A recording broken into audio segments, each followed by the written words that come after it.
What is going on, basketball lovers and hoopheads? Welcome back to Checkup. My name is Bryce, and I'm your host here to take you through what should be your favorite basketball content. The NBA All-Star Weekend just wrapped things up, which means we've got about another week until hoops return into our lives. These players are going to take a much-deserved and much-needed rest bit and break from this long and arduous NBA season, which gives us plenty of time to think about things moving forward and look at what this season has been so far. With all that being said, that's not quite what this video is about. This video is to highlight a young rookie in the NBA who so far has had an interesting season. He's a name that not a lot of people have brought up. Maybe the All-Star Weekend has sparked some buzz for him. But when you look at the raw stats, when you look at everything, it doesn't look like he's having a great rookie season. And I would agree, it's not been stellar. But there have been some things out of one Carter Bryant of recent that give me a lot of hope for his potential moving forward and his ability to lift the Spurs to an entirely new level of dominance in the NBA. And that's not to say Carter Bryant is some big underrated name. He was still the 14th pick, the last lottery pick in this most recent NBA draft. He hasn't had the opportunity to really get onto the court until recent, where, like I said, the offensive game looks a little rough. We'll look at some tape later and talk about what he can do better. But what really excites me for his potential is the activity on the defensive end of the ball, where he has been quite stellar already. He has had a couple of super impressive games. We will look at a ton of defensive film today, and we will kind of project what we think Carter Bryant can be moving forward. Let's talk about some stats real quick, and then we'll get to some film breakdown. All right, we're going to look at one of my favorite tools here, which is Data Baller's dashboard for players. It's just a collection of stats, different advanced stats and counting stats you can look at here. I love these. I think they are just a great overview of connecting what you see on tape to actual product or actual results. As you can see, a lot of red. This top half or top three quarters, really, all of this stuff here is they're basically offensive advanced stats, and we see a lot of red, a lot of negatives in here. The self-created shots, which we see right here, he doesn't get a lot of shot attempts up, but when he does, his efficiency craters on them. The 2-point percentage is really concerning, especially for a guy who's like 6'6". True shooting percentage really poor. All of these kind of advanced stats, DPM here are pretty rough. What I do like, though, is the 3-point attempts he does get up. He's only shooting about 32% on them right now. I think that will come up. He's got solid mechanics and a good track record of being a good shooter, so I think I believe in that long term. But then when we come down here to the defensive stats, we see a lot of positives, and that will be reflected in the tape that we're going to look at later. This DFGA, these are field goal attempts defended, basically, shots where the player, Carter Bryant, is the closest defender per 100. As you can see right there, he does defend quite a bit of shots. I think he not necessarily gets targeted, but he draws a lot of ball handling assignments, especially for larger wings, especially as of recent. So he defends a lot of shots, and he does well to defend them.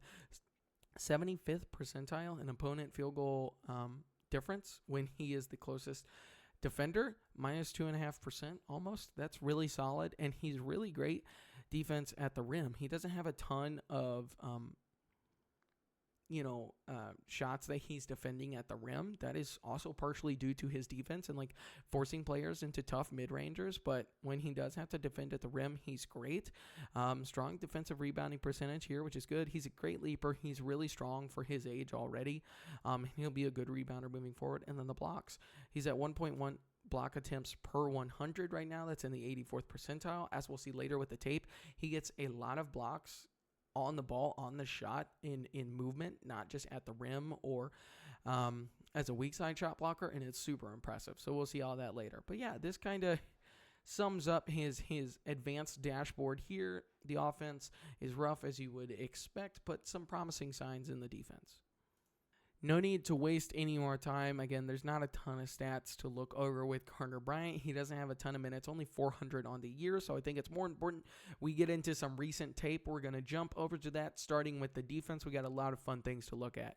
One of the things that stuck out to me with Carter Bryant is He's got a high energy, high motor on the defensive end of the ball. He always competes. He always tries really hard. He stays in plays.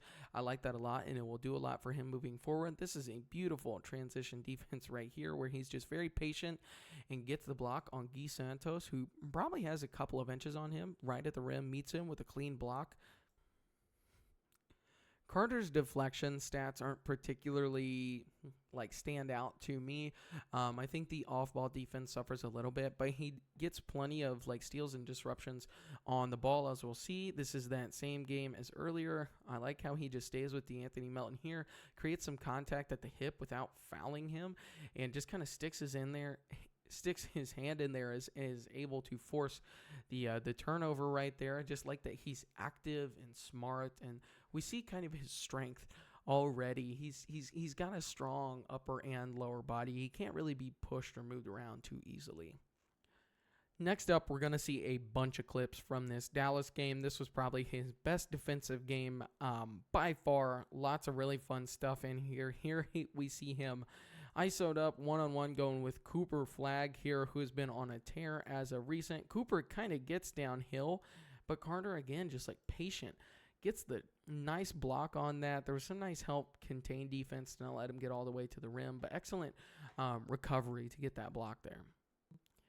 This clip kind of got cut off, and this one's pretty short here, but just staying with his man who's here in the paint. And you see the way he just rises up and cleanly gets that. He's got some nice float to his game, and his capabilities as a jumper or a leaper really help him out with these on-ball blocks. It's pretty impressive stuff. Third block of the game coming up here. Kind of can't believe it. He does have his hand down, of course, to contest that shot initially, which makes Max Christie feel comfortable enough to let that one fly. But Carter just rises up, slaps it, is able to recover it before it goes out of bounds, which is a huge thing to me. Pass it back to his teammates and get a fast break opportunity started. Some of the screen navigation and kind of again, like I said, that off-ball defense, it's still, I won't say leaves a lot to be desired, but it could use some work. You see him get really caught up heavily in this stagger screen, but Luke Cornett does a good job of preventing Klay Thompson from getting that wide open three. He's able to recover nicely, very active hands as we see here. Nice pinch here on the perimeter from this other Spurs player, Dylan Harper, to force the turnover there. I like the recovery, the effort, and the energy. And Carter Bryant, of course, finishes it with an alley-oop. Another near block here, but Najee Marshall is a very physical driver, but Carter stays with him. You see, Carter's always got these active hands, and sometimes he has a pretty decent foul rate, but that's perfectly fine, especially for a guy who's trying to get minutes on the floor. You see beautiful contest there, forces the miss, grabs the rebound, almost got another block for himself. I think Carter will struggle most with movement shooters or people who move well off of the ball, just because that's kind of the spot in his defense that he lacks the most in right now. Just that attention. Klay Thompson kind of gets him here for a second, but he does well to navigate around the screen from Daniel Gafford, not get caught up. Klay Thompson, kind of seeing that, Victor is playing up with this screen, thinks he can just slip this pass down here to Daniel Gafford, who would theoretically have a somewhat open lane to the rim right here, but because of this nice contest where Carter Bryant's just in the way, he forces a very low and bad pass that Daniel Gafford can't control, and we get the turnover. All right, on to another Mavericks and Spurs game. We're going to have Najee Marshall as the pick-and-roll ball handler here. We are going to see the Spurs switch this play, and Carter Bryant switch onto Najee Marshall. That's pretty clean there. And Najee is a very physical driver, right? Like we said before. He kind of tries to get his shoulder into Carter Bryant here, but instead of just absorbing this, Carter does a good job of flipping his hips and forcing Najee, instead of letting Najee get an angle here where he could just finish with his right hand off the corner of the glass here. Najee is instead forced to go over the top of his body with his right hand. That's a really tough layup to make, and he misses it. And that was because Carter, instead of just absorbing the contact into his chest, flips his hips really well and forces the tough shot there.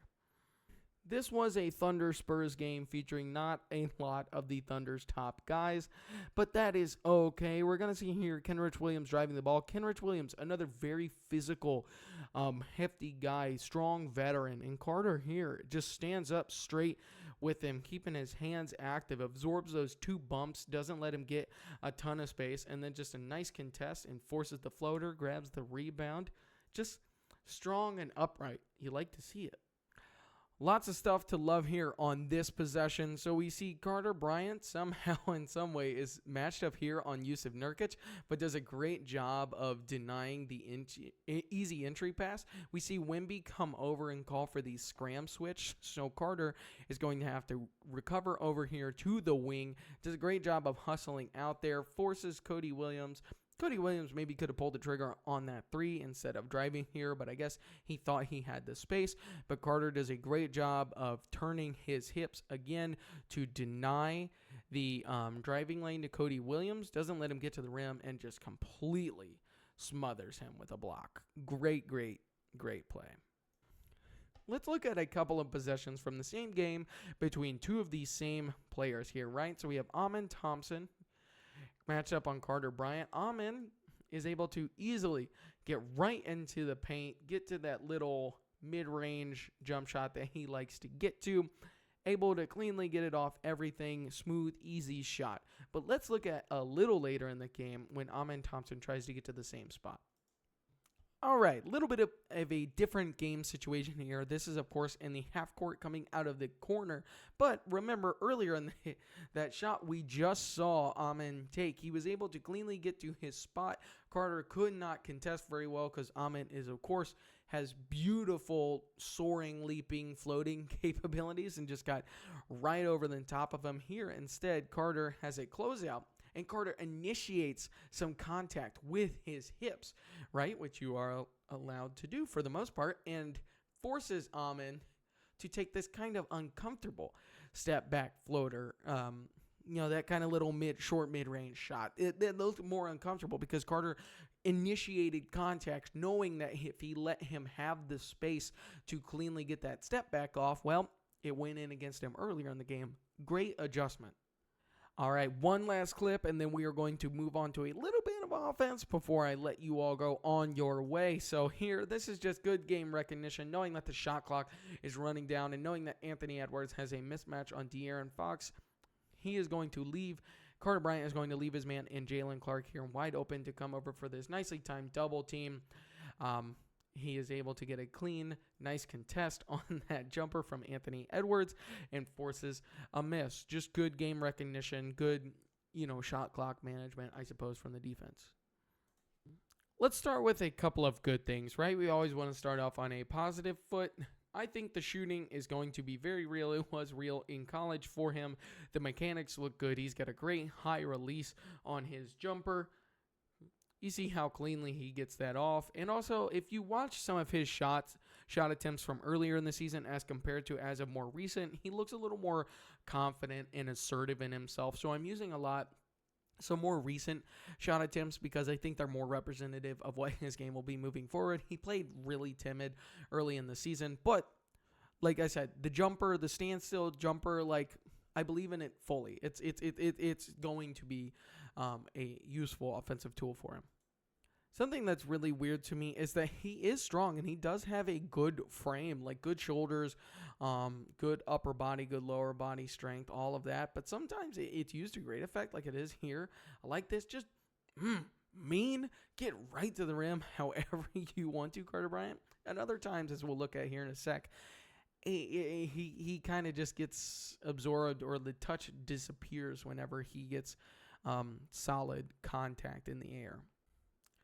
I also think Carter is an excellent baseline cutter, and that's something he's going to be able to use to great effect. He just has a really good recognition of when he has the backdoor cut. Here, this is almost an insane highlight play, but the alley-oop is just a little bit behind him, and he can't quite finish that. But you see a lot of backdoor cuts in his tape. It doesn't always lead to baskets.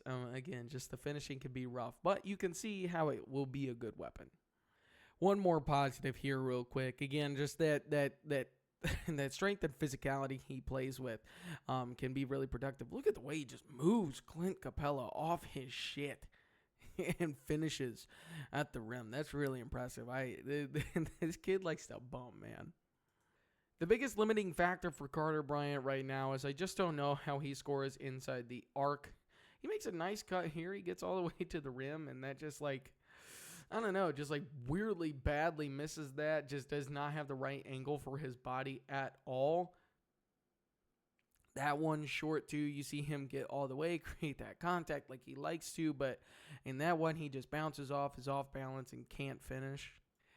This play is really funny because it's almost a disaster. Here we are in transition. We're going to swing the rock to Carter Bryant, who thinks that Dylan Harper is just going to be in the corner over here. He's not, because he's filtering out, and Carter almost throws that pass to nobody, but Tyus Jones still bites on it, so he's able to get this open lane to the rim. Wendell Carter does a really poor job of defending him or creating any contact at all, but still he's not able to finish that easy open layup. All right, last thing, because I don't like to be too negative, but we'll just take another look at one of his drives here. He's wide open, could have taken the pull-up three, but you'll see he kind of has some space here. There's no semblance or thought of a floater or a pull-up midi right now. He tries to go all the way to the rim, and it's just too strong. He's oftentimes too strong. Just there's too much power and not enough touch or feel behind most of his drives. So I'm unsure of how he scores efficiently inside the rim right now, and I think that's the biggest cause for concern for me on the offensive end. But I do believe in the jump shot, especially as a standstill shooter, even if he's just a guy that's parked in the corner and comes off the bench and is a great defender for the Spurs. I think that's a solid contributing player, especially as moving forward and they get into some some awful cap situations as they extend all their guys and have to move off some of their vets. He could be a guy that steps up and plays an important role for them here in just a couple of years. But I'm gonna go ahead and wrap this one up here. Thank you so much for watching. If you made it all the way to the end, I do appreciate you very, very much. I hope to catch you all in the next one. Please feel free to subscribe if you're new here. Follow me on any of my socials. They will be in the description below. And I will see you in the next one. Okay? And goodbye.